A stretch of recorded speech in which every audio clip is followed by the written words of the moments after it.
Hello guys, welcome back in my new video. तो channel पे नए हो तो प्लीज़ चैनल को सब्सक्राइब कर दो और बेल नोटिफिकेशन को ऑन करके ऑल पे सिलेक्ट कर दो ताकि आपको हमारे हर एक वीडियो की नोटिफिकेशन मिलती रहे। तो आज के इस वीडियो में हम एक्सरसाइज 1.3 के कुछ बेसिक्स को सीखेंगे। तो चलिए गाइस, बिना किसी देरी के वीडियो को स्टार्ट करते हैं। तो पहला जो हमारा बेसिक पॉइंट है वो है सबसेट। तो ये सबसेट होता क्या है, इसको मैं आपको एग्जांपल से समझाने की कोशिश करूंगा। तो यहाँ पे हम एक एग्जांपल लेते हैं। Suppose A set and B set, इसमें एलिमेंट्स रखेंगे सपोज 1 2 एंड 3। इसमें भी एलिमेंट्स रखेंगे सपोज 1 2 3 4 5। तो अगर आप देखेंगे जो ये ए है, इसके सारे एलिमेंट्स बी में है। 1 2 3, यहाँ पे 1 2 3 है। तो हम कह सकते हैं कि जो ये ए है ये सबसेट है बी के, क्योंकि ए के जो है सारे एलिमेंट्स वो बी में हैं। तो हम इसको डिफाइन कैसे करेंगे, हम कहेंगे A is set to be a subset of B if all the elements of A are in set B but there is at least one element in B which is not in A। तो अगर आप देख सकते हैं कि यहाँ पे 4 और 5 है जो कि ए में नहीं है, इसका मतलब ए जो है वो सबसेट है बी के। तो इसको हम डिनोट कैसे कर सकते हैं, हम लिखेंगे A is a subset of B. तो ये सबसेट की साइन है, ऐसे हम सबसेट को लिखते हैं। तो इसका मतलब ये अब सबसेट हुआ बी के। अगर हम दूसरी एग्जांपल लेंगे, सपोज अब हम लेंगे इक्वल सेट्स। ए में रखेंगे सपोज एलिमेंट्स 1 2 एंड 3, बी में रखेंगे एलिमेंट्स इसमें भी 1 2 एंड 3। अगर आप देखेंगे ये सेट्स इक्वल है, इनमें इक्वल एलिमेंट्स हैं। यहाँ पे 1, यहाँ पे भी 1, यहाँ पे 2, यहाँ पे भी 2, यहाँ पे 3 एंड यहाँ पे भी 3। इसका मतलब ये इक्वल सेट्स हैं। तो ये भी इसका सबसेट है, ये भी इसका सबसेट है। तो हम कह सकते हैं A and B are subsets to each other. तो हम कैसे इसको डिनोट कर सकते हैं, हम लिखेंगे ए इज सबसेट और इक्वल टू बी। ये सबसेट भी है एंड इक्वल भी है। तो अब यहाँ पे हमें कुछ नोट को सीखना होगा। तो पहला जो नोट है, इम्पोर्टेंट पॉइंट है, वो है phi is a subset of every set।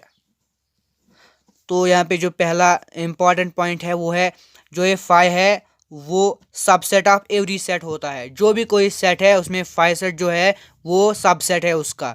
तो जो हमारा दूसरा पॉइंट है अब, तो दूसरा पॉइंट है हमारा एवरी सेट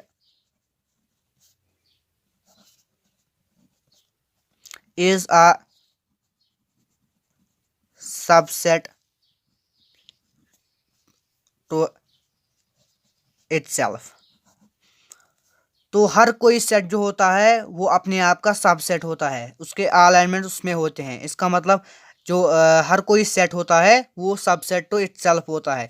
तो जो हमारा तीसरा इंपॉर्टेंट पॉइंट को याद रखना है वो है N subset of W, subset of I और Z, subset of Q, subset of R. तो आप कहेंगे कि इसमें क्या लिखा एन डब्ल्यू आई, तो मैं आपको बता देता हूँ। जो ये एन है वो होता है short form of natural numbers, और जो ये डब्ल्यू है वो है short form of whole numbers, whole numbers. And जो ये आई और जेड है वो होता है short form of integers, integers. जो ये क्यू होता है वो होता है short form of rational numbers. And जो ये आर होता है वो होता है short form of real numbers, real numbers.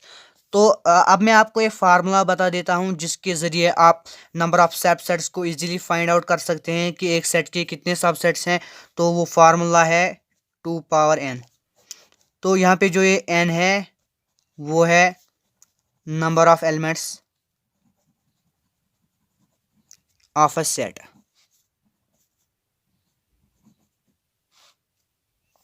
तो इसको हम प्रूव कर सकते हैं किसी एग्जांपल से। तो यहाँ पे हम एग्जांपल लेंगे, सपोज ए, इसमें हम एलिमेंट्स रखेंगे 2 3 4। पहले हम इसके सबसेट्स ढूंढेंगे, फिर देखते हैं फार्मूला से क्या ये ठीक है या नहीं। तो पहले हम इसके सबसेट्स को लिखेंगे। तो पहला जो सबसेट आएगा वो आएगा 5, क्योंकि जो 5 है वो एवरी सेट का सबसेट होता है। तो A1 हम इसका नाम रखेंगे 5 आएगा, पहला ए सबसेट इसका। A2 दूसरा सबसेट आएगा, उसमें आएगा 1 एलिमेंट 2। फिर आएगा A3 में आएगा एक एलिमेंट 3। A4 में आएगा 4। फिर A5 में आएगा 2, 3। दो एलिमेंट्स को अब रखेंगे। A6 में आएगा एलिमेंट 3, 4। A7 में आएंगे एलिमेंट्स 2, 4 एंड A8 में आएंगे 2, 3, 4, क्योंकि every set subset of itself होता है। तो इसमें कितने सबसेट्स आए? 1, 2, 3, 4, 5, 6, 7 एंड 8। इसमें 8 सबसेट्स आए, 8 सबसेट्स। तो अब हम देखते हैं फार्मूला से क्या ये ठीक है या नहीं। तो 2 कांस्टेंट है, पावर है n, नंबर ऑफ एलिमेंट्स। तो नंबर ऑफ एलिमेंट्स जो है वो है 2, 3, 4। 3 नंबर ऑफ एलिमेंट्स है, हम लिखेंगे 3। तो 2 पावर 3 आपको पता ही होगा, वो होता है 8। तो इसका मतलब ये इससे प्रूफ हुआ कि 8 सबसेट्स यहाँ से भी निकले, यहाँ से भी। तो ये आपको कॉम्पिटिटिव एग्जाम में ज़रूरत लगेंगे। तो जैसे आप शॉर्ट लिस्ट को सॉल्व कर सकते हैं। शॉर्टली आपको कुछ नहीं करना है, आपको सिर्फ ये फार्मूला अप्लाई करनी है, तो आपको निकल जाएंगे number of elements of A set. इसके बाद है हमारा एक नेक्स्ट पॉइंट, वो है पावर सेट। पावर सेट, तो ये पावर सेट होता क्या है? जो ये पावर सेट है, ये ऐसा सेट होता है जो collection of all subsets of A set. तो मैं आपको एक एग्जांपल से समझाऊंगा। हम एक सेट लेते हैं, सपोज बी, इसमें एलिमेंट्स रखते हैं सपोज 5, 6। तो अब हम इसके सबसेट्स को फाइंड आउट करेंगे। तो जो सबसेट बनेगा इसका B1, वो होता है 5। और जो दूसरा सबसेट बनेगा B2, वो आएगा ओनली 5। और B3 जो आएगा इसका तीसरा सबसेट, उसमें आएगा 6 एलिमेंट। और जो इसका B4 आएगा चौथा वाला सबसेट, वो आएगा 5, 6। तो ये हुए इसके 4 सबसेट्स। तो पावर सेट मैंने आपको बताया ये होता है क्या है, ये collection of all subsets of A set होती है। तो जो पावर सेट हो इसको हम डिनोट कर सकते हैं P ऑफ A से। मतलब यहाँ पे कोई भी सेट जो इसका नाम होगा वो रख सकते हैं, लेकिन यहाँ पे A के बदले सेट का नाम B है, तो हम क्या लेंगे? P of B equal to, इसमें भी ब्रेसेस लगाते हैं। तो पहला एलिमेंट क्या आएगा? 5। फिर आएंगे, इसमें डबल ब्रैकेट्स लगेंगे क्योंकि ये इसका एलिमेंट है, अब ये सेट नहीं है। अब इसका ये एलिमेंट बन गया P ऑफ B का, मतलब पावर सेट ऑफ B। इसमें आएगा 5 एलिमेंट, फिर आएगा 6 एलिमेंट, फिर आएगा 5, 6। तो ये हुई collection of all subset of A set, इसी को हम कहते हैं पावर सेट। हम यहाँ पे ऐसे लिखेंगे, that is P of B